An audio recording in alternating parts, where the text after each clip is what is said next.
Brian Mudd Show is on News Radio 610 WIOD. Joining us once again from LWM Associates, Lisa Miller. Lisa, thank you for taking the time with us. And what is the state of the American consumer at this point, other than shocked every time they look at a gas price? Well, and good morning, Brian. Thanks for having me back. And yeah, definitely what's happening is you nailed it, is that the sticker shock at the gas pump, just keeps going up and up. It's literally week by week. It's, 70 cents, 50 cents, $1. And so that's really, people really take note of that and they can pivot very, very quickly. And as you know, we've been tracking, COVID sentiment since the beginning, but now these inflationary concerns really top the consumer's list of biggest issues right now. And in the survey data that I did, 43% of Americans, Brian, are living paycheck to paycheck. And that's actually up 10 points versus October.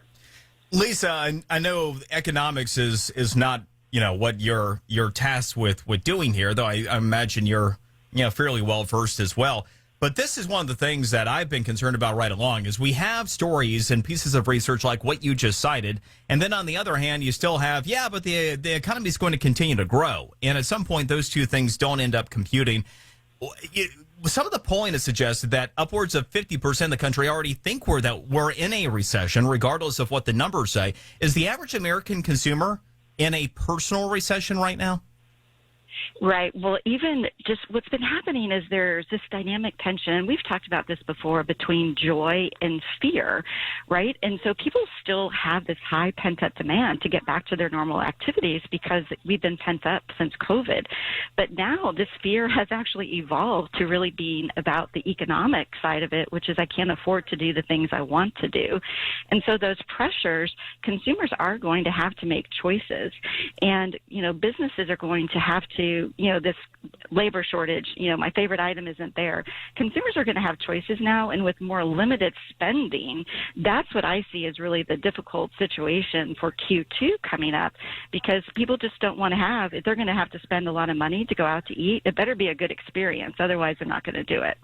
Lisa, it's interesting to your point. I was taking a look at the priorities when people are starting to make trade-offs. What are they? Some of the biggest trade-offs that we're seeing were planned vacations and travel. And I thought that was interesting because to me, that spoke to something bigger than just, I think this is a problem that is going to play out over the next month. It would seem to suggest that people think that this bigger problem is here to stay.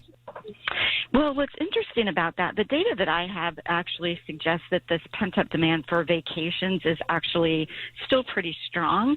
And I think the issue will be is people will maybe mitigate, instead of just saying, I'm not going on a vacation, I think they're maybe change what they're going to do. Shorter. And, with air, it might be, more weekend trips or, closer. And, even though the airline tickets certainly are going to be going up as gas prices are. I think the demand that I see just because of this need for joy and getting out of Dodge, quite frankly.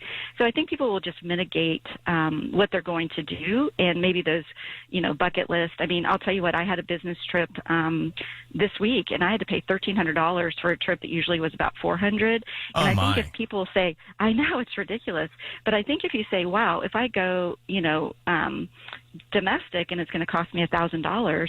It's interesting. The international travel is still pretty low right now. And so it'll just be interesting to see how people navigate. But the data I have says that people still want to go on vacation. It just will look different. Lisa Miller, LWM Associates. Always a pleasure, Lisa. Thank you very much. Have a great weekend.